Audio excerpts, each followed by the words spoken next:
anyone can do the same thing on Shopify, because the majority of brands are shipping worldwide, especially when you reach a certain level, right? They ship to pretty much any country, right? More or less.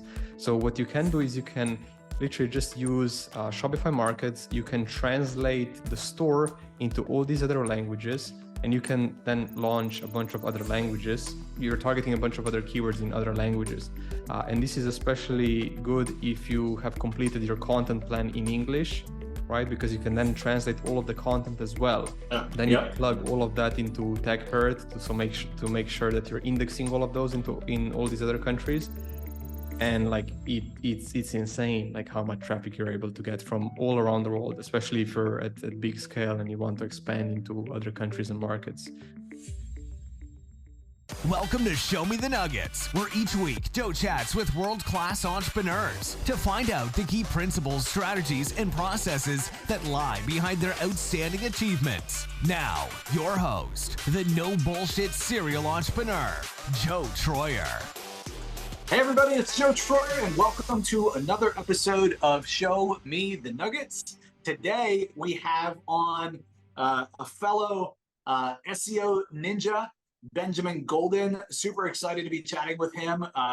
We've been on a couple of calls now, super geeking out about SEO, and was like, man, I got to get you on the pod. Come and share, let everybody be a fly on the wall. So man, welcome officially to the podcast.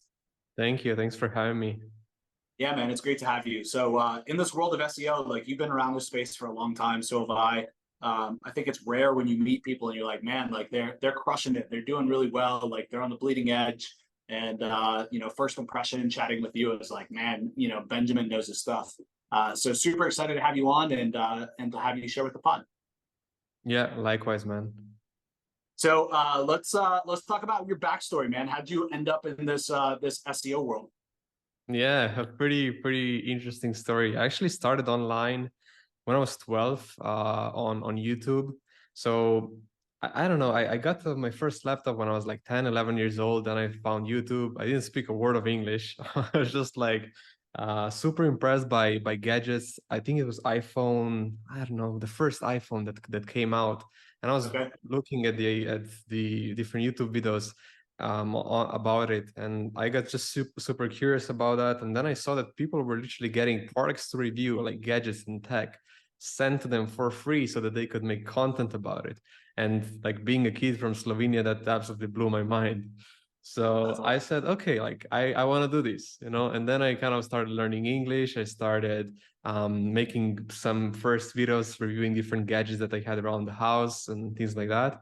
And it worked. Like I was sponsored, but by the time when I was like 14, 15, I was sponsored by some major carriers in Slovenia. They were sending me these phones to review. And then I went on to create my first website. Again, I just went to YouTube, learned how to create a website, and yeah, I just wanted to organize my videos at that point. Then what I started doing is I just saw kind of the need in the market. Like these local business owners in Slovenia didn't really have websites, or their website was just absolutely terrible. So I started offering websites to local businesses. Shortly after that, I realized, okay, people don't really want websites. They want leads for their business. They want to grow their business. So then I got into Google Ads, and I was just doing that for a few months before I just realized, like, why would I be paying for ads if I can get the traffic for free with SEO? That got me into SEO. Later, I went into affiliate SEO more specifically. And like if you're in the affiliate space, you tend to like learn like all the different tricks and secrets of SEO and how it all works. So then I started like working on my own affiliate projects, providing services to other affiliate websites. And then I don't know, just thinking, like if I implemented these strategies to other websites that were bigger, that were operating at bigger scales than just on a bigger scale than just some affiliates, I would do like much better as a whole. So I just started offering these services to e-com sites, and for some reason I got like a super warm welcome by the Shopify community. This was now like 5 years ago at this point. Yeah, 4 or 5 years ago.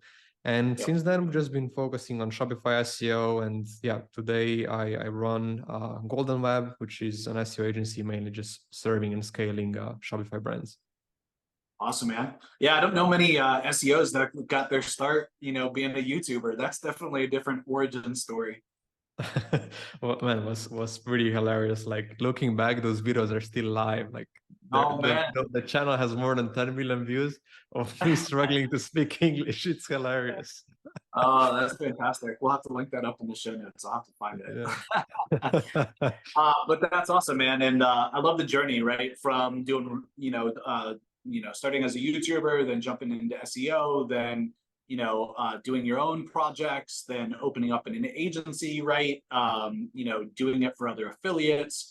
I think like that aha moment, one of them in there that I think is really insightful and cool is like, if you look at like, who can I make the most money? Where can I exchange the most dollars? And it's like, well, instead of working with these affiliates, like let's go up the food chain a bit and like let's go work with the e-com company directly instead of through an affiliate, and they're going to make a lot more money, right? I think that's really insightful. 100%, yeah, for sure. So Eduardo, the show's producer, when he was putting everything together, said that you've helped generate, he found a stat, 25 million in organic revenue for Shopify SEO clients in just the last 2 years. Is that right?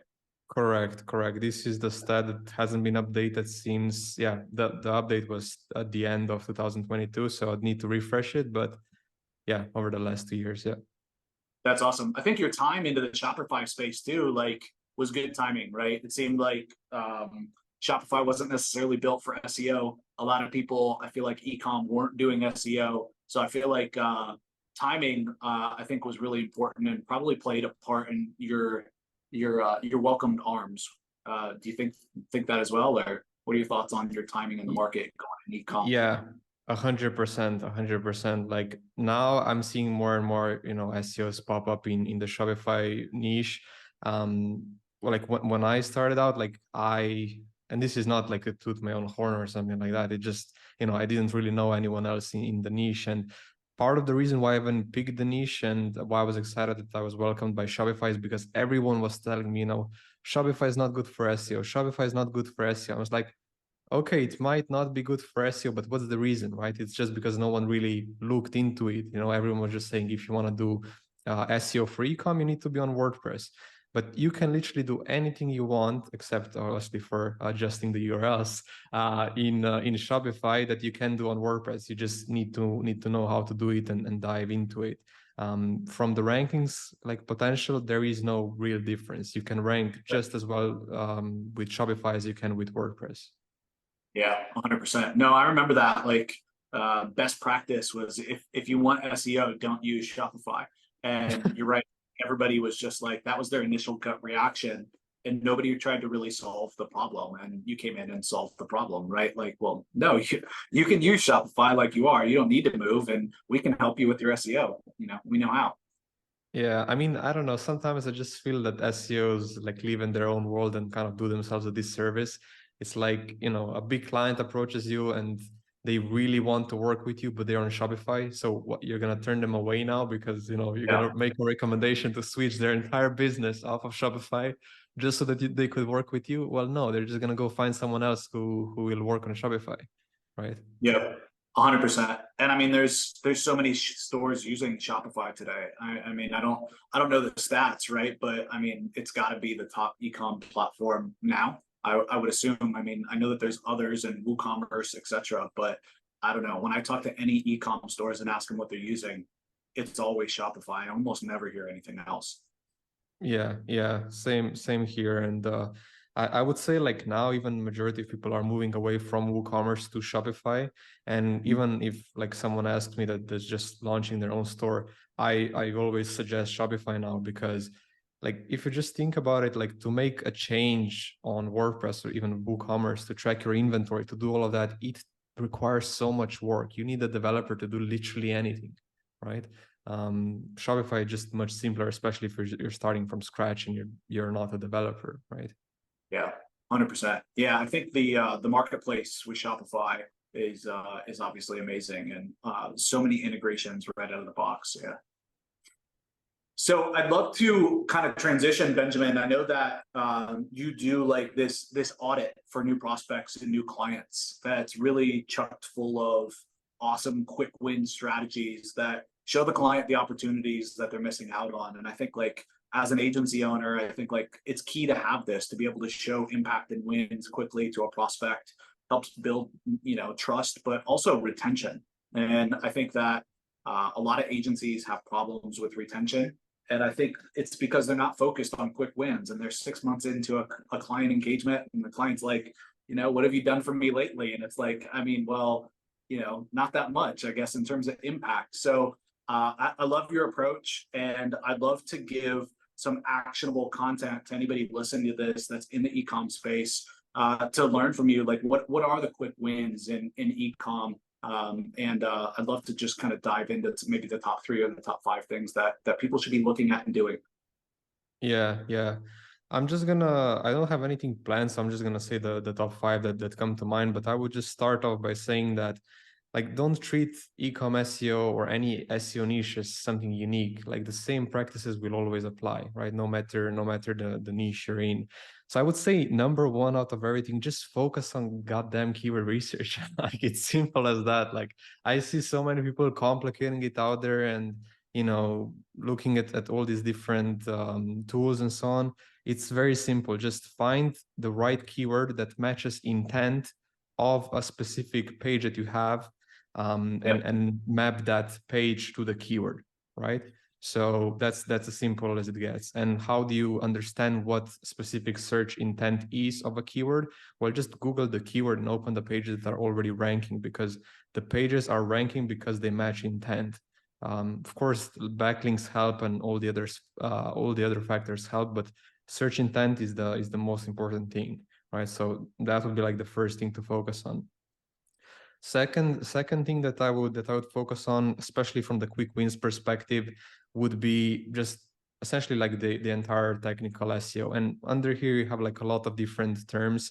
I would say especially Shopify focused would be, make sure that your indexing, like that your crawl budget is optimized. And crawl budget is essentially just fancy terminology for the types of pages you have indexed inside of Google. Don't index anything that's low quality. So personally, I like to de-index paginated pages, tagged pages if they're not getting any traffic, archives, block tags, anything that is not optimized for a specific keyword. Because like I just had an example recently, one of these sites had about 30% of their total indexed pages low quality pages, right? So 30% of the pages were tagged pages, archives, empty pages, and duplicated pages. We literally just no indexed all of that, and right off the bat you get 30% extra visibility, right? Yeah. To your collections, to your blogs, to your product pages, just by doing that. Then you have other things, especially with Shopify, like making sure, I don't know, Joe, like what's been your experience recently with indexing, but I would say for the last year, 2 years, indexing has just not been as good as it used to. And making sure that you have the appropriate indexing tags in the meta tags, that your page can be indexed and that crawlers can recognize it easily. It's also super important. Other than that, I would say, other technical elements, just making sure you don't have broken backlinks. And by that, I don't mean broken internal links. I mean links pointing to your pages on the site from external sites that are going to broken pages to 404s.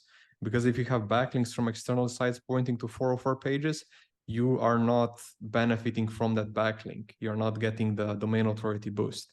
So how to resolve that? Well, just create a redirect from the 404 page to the most relevant page with a 301 redirect. Yep, 100%. No, I definitely see that with indexing. We do an audit every month for every client and every project that we're working on of the pages that should be indexed versus what's actually indexed, and use a couple of tactics and techniques to try to keep them indexed. And it's always a battle. I think, it's probably closer to maybe even 4 years now, indexing's just been awful. Yeah, I think it's just gonna keep going downhill, to be honest. And I want to give a shout out. Like, I'm in no way associated with this tool or in any way, but we've been using it for the last 2 months and it's been crushing it. It's called Tag Parrot. And what it does, essentially, you add permission into your Google Search Console, and then this tool will use Google Search Console's API to automatically, first of all, check if pages in your sitemap are indexed, and every single day it will check if pages are indexed or not, and all the pages that aren't indexed, it will submit for reindexation. And it's doing this for, I think, up to 900 URLs per day. And if you have a massive website with a ton of products, whatever, just plug it into this tool. And I mean, just if you have products indexed that haven't been indexed before, you can lift your organic traffic. This would be actually my number one thing nowadays, like to just implement that. So I think it definitely deserves a shout out. Yeah. Dude, definitely deserves a shout out. I'm looking at the pricing too. So we do this all a la carte. So we pull our sitemap, go see what's indexed with a little sitemap indexing tool we build out in Google Sheets. We see which ones aren't indexed. So we pull that list, we go shove it then in an indexer, and then have to keep checking it and following up. So like it's not a very optimized process. So I'm looking at the same. Yeah, it's like $2 per month per site. It's crazy. It's even so less cheap. Yeah, so cheap. 10 sites for $29 a month, or 20 sites for 60. I mean, yeah. Great shout out. Yeah. Everybody who's got the value, all the value, we're done here. See you later. Thanks so much, Benjamin. But that's a great share. Yeah, definitely, a big technical issue. I'd love to talk a little bit more. So, I mean, we talked about keyword research, we talked about technical. I'd love to talk about crawl budget a little bit more. Like, obviously, if things are blatant that they shouldn't be indexed, then like, I agree with you 100%, no question. Like, let's not index the page. What about stuff that just isn't ranking well? Like, how far do you take like your crawl budget? How deep, right? Like, if it's like, like wrote this post a year ago and it doesn't get any traffic. I mean, do you axe it, right? Like, do you no index it? Do you delete it? Do you 301 it? Like, where, I guess, like for you, what do you think is best practice these days with crawl budget? When like with these pages that I mentioned before, obviously de-indexing them, such as tagged pages, all these low quality, that's not meant to target a specific keyword. If a content is meant to target a specific keyword and that keyword is still relevant, which means it's still getting search volume, then it doesn't make sense to delete the article unless you have other issues such as cannibalization and things like that. If you have cannibalization of multiple articles, then it's best to merge them together and 301 one into another. What I would do if an article ranked and then it stopped ranking and now it's not getting any traffic, or if it never got any traffic to begin with, I would pretty much just research why that is. I would plug that URL into Google Search Console. I would see for which terms like it used to rank and it dropped off, or for which terms it's getting impressions but not clicks. And then from there on out, I would just compare your own article to the articles that are ranking for that keyword and see what you're missing. You're probably missing either some content, maybe you have too much content, like so it's too much fluff. You just need to optimize that content. I generally am not a big fan of content trimming and removing a bunch of content, as I said, as long as it targets a specific keyword that's relevant to your business, then there's no point to remove it. But if you have articles such as, man, I see this all the time, like top 10 trends for summer 2023, and these type of articles which do not target any keyword that's out there, just for social media, those articles I would remove. Yeah. Okay. Yeah, that makes perfect sense. So I guess zooming back out, we talked about keyword research, we talked about technical. What's next in the top 3 or top 5 things? In terms of the auditing, the initial audit, I would say checking for keyword cannibalization. That one's been pretty big for us as well. We have this process where we, just identify like the top performing keywords of like a specific page, and then we just especially focus on keywords stuck between position 4 to 10. Typically, like if you're building links to those and they're not moving up, then you're dealing with some sort of keyword cannibalization. And this is actually one of those things where in Shopify it is quite difficult, because if you have cannibalization, if a collection page and a product page are both cannibalizing and competing with one another, you can't just delete one of the pages and then run it into another, right? What we do is we apply a canonical tag from the less important page, the canonical tag pointing to the more important one. That way Google will understand, okay, this is the primary page which we want to power up. The way we do it is with a bit of custom code. Honestly, it's not the prettiest, but yeah, we just add that custom code into the theme.liquid file and we solve it that way. Yeah, that would be one more thing. Other than that, from the technical perspective, we can go, I would say we can go a bit more into establishing the business and the brand as the authority, which I think is pretty much the main thing that we focus on. But on the technical note, I would just like to wrap up by saying, if you have hundreds of these different errors on the site and different things that Google pays attention to, and you just start cleaning them up one by one, it's not like, wow, we're gonna get these crazy results from cleaning one up. It's the fact that all of this compound, and the fact that you clean up all the mixed content errors, all of the cannibalization, all of the broken internal, external links to redirects. You clean all of these up, and then you just start to compound the results. And even more importantly, as we all know, SEO at the end of the day is just content and links. There is no secret, but you can maximize and improve your ROI by having the optimized foundation, which is why you focus on quick wins first, and then you start with the actual SEO project, which is the content and links. Yep, 100%. Any tips on finding those pages with cannibalization? Right, you do these all just Ahrefs. Just Ahrefs. Yeah, so just go under the most important keywords that you have, see which ones are stuck between position 4 to 10. Open the if you go under your own site explorer in Ahrefs, you go under organic keywords, and you go under the specific keyword. Just press the first button on the on the right side, the drop down. It has this graph icon, and it will show you which pages are ranking for a specific keyword. And if you see a bunch of pages crossing one another, then you can just tell that one page is ranking on position 5 one day, and then another one is ranking on position 5. And if they're always changing, it means that you're dealing with some keyword cannibalization. Gotcha. Yeah, it makes perfect sense. I know that one of our sites, Review Grower, definitely, we've written so many pieces of content, and the content's so similar. It's but looking at what's ranking, we just followed what was ranking in the SERPs, and yeah, now we have some keyword cannibalization we definitely need to deal with. It's working. We went from 0 to 32,000 visitors a month. Yeah, I saw that. Yeah, B2B SaaS. So it's working, but definitely now is man, we need to do some cleanup for sure. Yeah, I would say all these things, they have their own time and place, right? If you're focused on pumping out a bunch of content, first do that and complete the content plan. Then you can focus on cleaning it up, on doing the keyword cannibalization tasks and all of that. Yeah, it's pretty easy to see that crisscross happening, yeah, should be pretty easy to spot. Cool.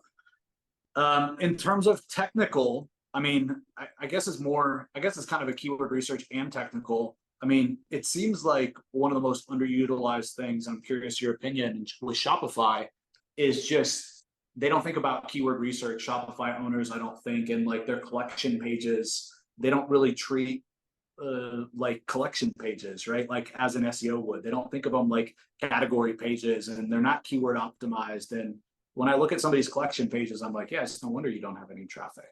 You sell 100 different colors of widgets, but you have none of them as a collection page. It's well, what?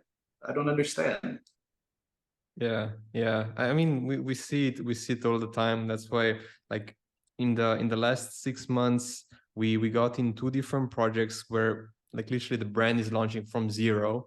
and they want everything mapped out. And this is like how can I say it without giving it away? It's like a business that can manufacture whatever they want, right? Okay. Any kind of product in a specific niche that they want.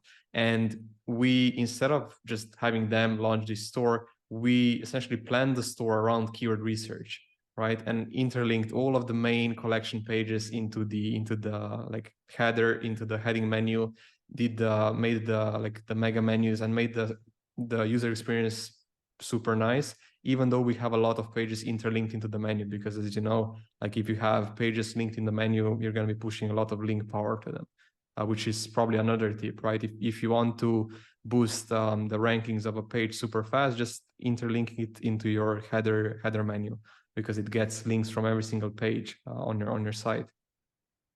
Yeah, 100%. That's an old school SEO. Yeah. It's all about these old schools, man. That's what it's about. Like also with exact match domains, like whenever I'm listening to like an SEO podcast from someone and they say that exact match domains like no longer work, I'm like, what the hell are you talking about? I mean, that's literally all I'm doing all the time, just buying exact match domains. Like it works super well still, just because you have the anchors optimized out of the box. Yeah, no, 100%. It's huge. Yeah, all like your branded and URL links are automatically promotional links.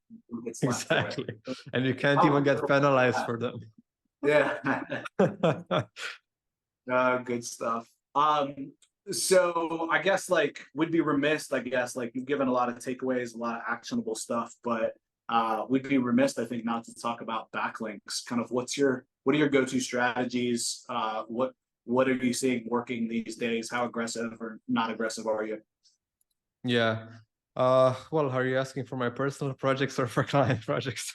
Let's talk about both. Let's talk about clients first, I guess. Okay, yeah. So to go more on the white hat side, mainly just been focusing on DR50 plus. So think like super legit guest posts and especially PR, hero or quoted, anything like that. I know you're super big in that. So that works super well.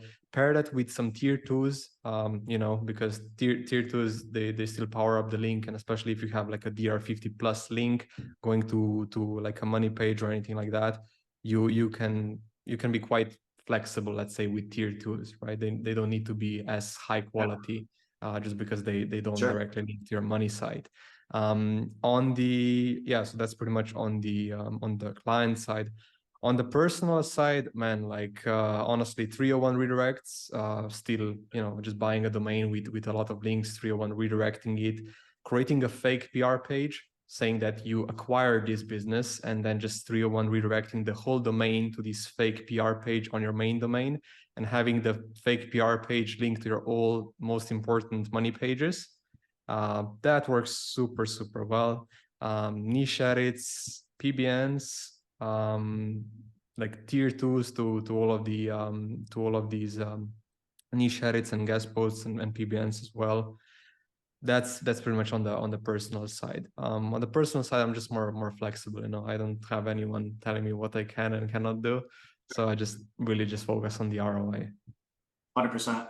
I love the fake PR page example. So let's see, I've been for Review Grower, we've been buying some small tools like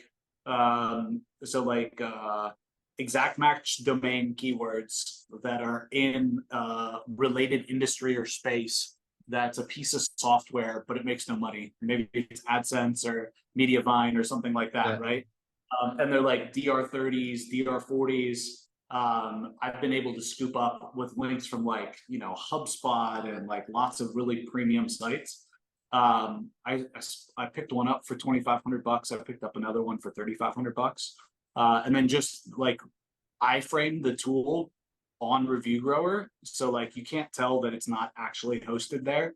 And then 301'd it. And I mean, just instantaneous rankings and like all those links being redirected has been huge. I mean, I always tried to buy domains, but like back in the day, we used to buy a ton of expireds. And then when we went more white hat, like stopped, right? Because we could never find stuff that we thought was good enough. but I think like buying under monetized sites is definitely an opportunity. Like for years, I stalked like Flippa and all the sites, like, and I'd buy stuff occasionally for 301 purpose. But people want too much. They like their valuations are insane. So Yeah. I think reaching out to these one word website, one word SaaS, like little tools, asking them if they want to sell has been a great way for us to get some crazy valued sites. Yeah, I agree with that. Yeah, that's definitely a good strategy. One more thing I also want to share with you here. Um, it's been working super well for the last 6 months.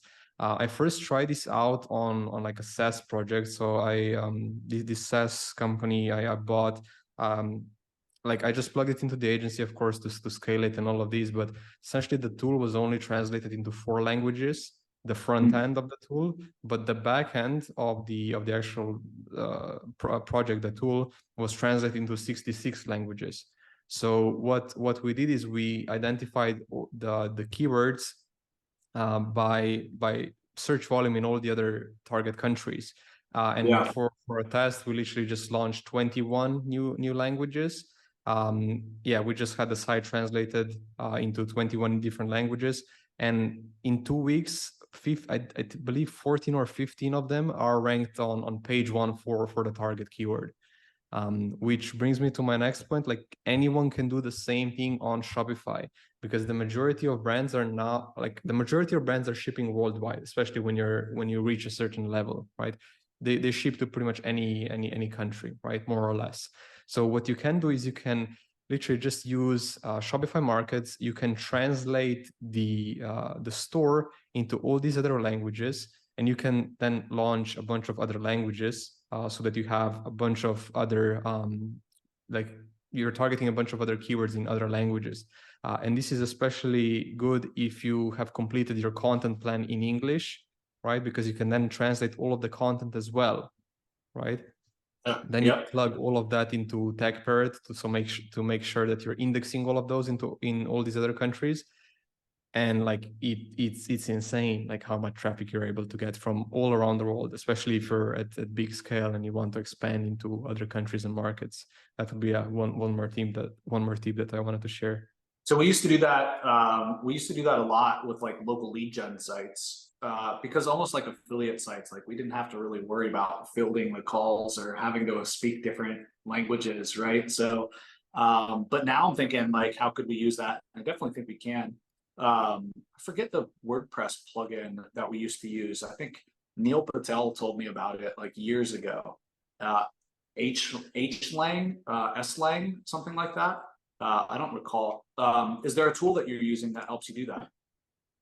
For Shopify, like for the SaaS project, it's all custom built, so that was a bit of pain in the ass.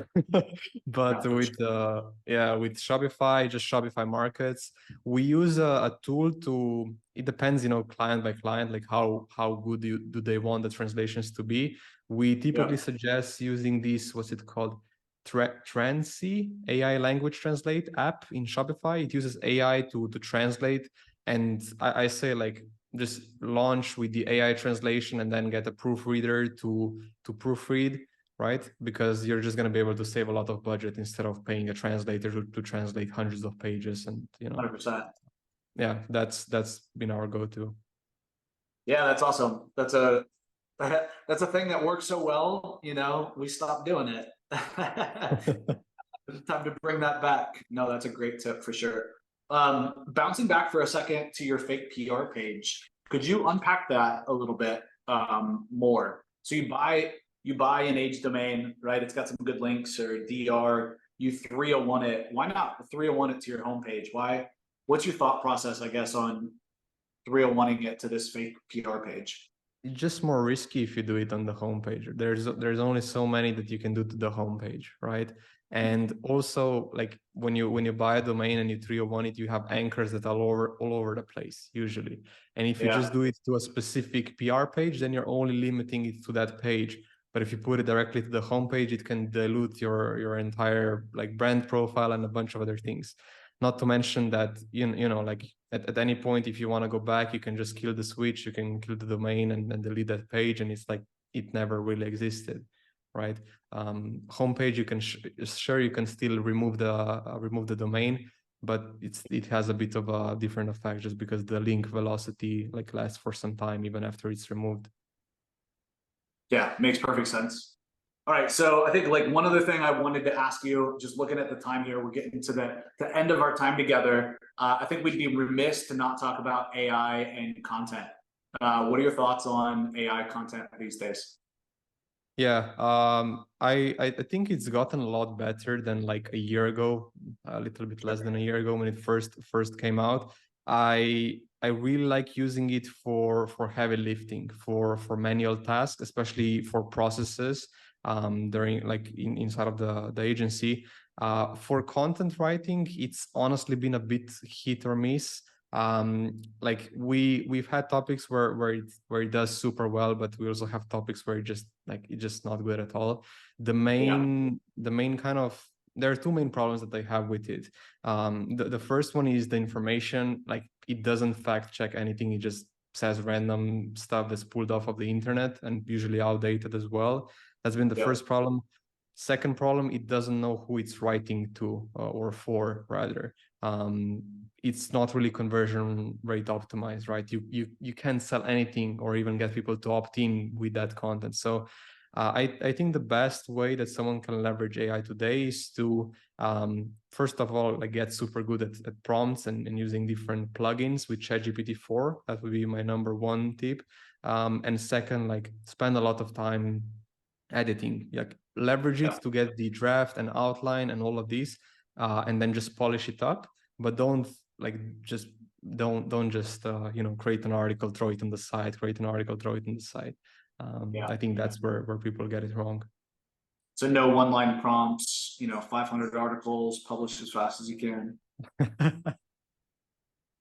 I mean, depends how fast you want to go up and down. That's yeah, I like that. Funny.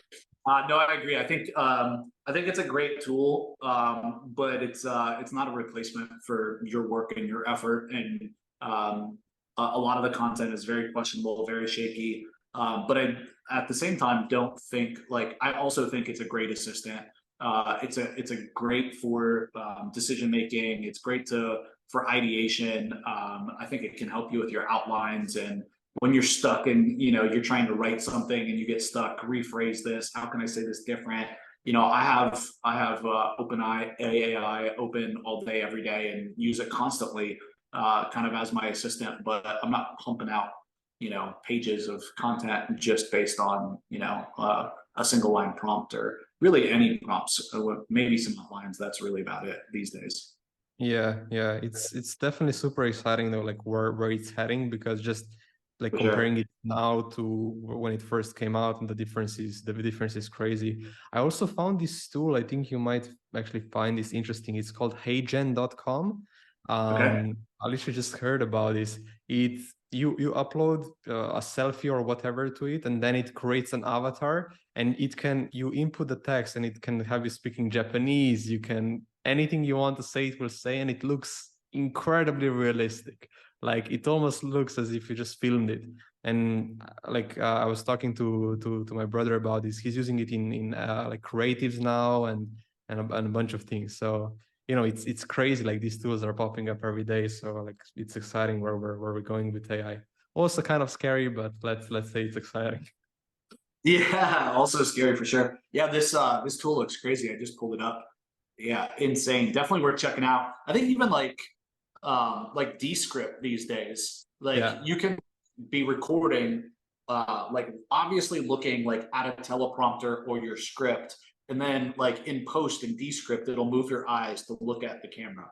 Like what? Like that's Crazy. insane. Stupid stuff like that, like crazy impact. So yeah, I mean, I think obviously AI is here to stay. It's come a long way. It's not there yet, and I think it'll always need some human intervention and some engineering, you know, to get the job done. But you know, we can take it a long way for sure. Yeah, absolutely. Benjamin, this has been great. I want to wrap up in asking you one question. So, like, I'm an avid reader, but since starting this podcast, like, gave myself permission to, like, if a book sucks or I just like can't make it through it, like, to just put the book down. Like, I used to like suffer and I'd like make myself finish a book, but I don't want to read it, so I'd be hanging on to the same one for like a month, right? So now that I have great people coming on the podcast all the time, I'm always like after them, like, what's one of the best books you've read as of late and that you'd highly recommend? I would say, wait, what's it called? I think it's Great CEOs Are Lazy, or Good CEOs. I think it's Great Okay. CEOs Are Lazy. One of my all-time favorites would be Hustle Harder, Hustle Smarter by 50 Cent. Like Okay. it's a very, very nice book. And I just bought yesterday, I think it's Unleash the Wolf Within, Unleash Your Inner Wolf by Moore. Yeah. If you know Well, those him. are three that I haven't went through. So thank you. Much appreciated. Yeah. So Benjamin, if somebody wants to connect with you after the show, they'd like to work with you or just follow you and what you're up to, what's the best place for them to reach out and to connect? Yeah, I would say just Google Benjamin Golden. You can find me on LinkedIn, on Facebook, or just goldenweb.net if you want to reach out and check out what we do. Perfect. So if you guys are in Shopify, definitely check out Benjamin, or if you're an old school SEO, an old soul like we are, definitely go check him out. He's up to some awesome stuff. Definitely worth a follow. And Benjamin, man, thanks so much for coming on the show. Thanks for having me. All right, guys. See you later. Thanks for tuning in to Show Me the Nuggets. If you've been enjoying the podcast and find our content helpful, please visit our Apple Podcast page, hit the subscribe button, and leave us a review. Joe and the whole team have been working hard to bring more value to the show. Your feedback will go a long way in helping us make the show better and reach a wider audience.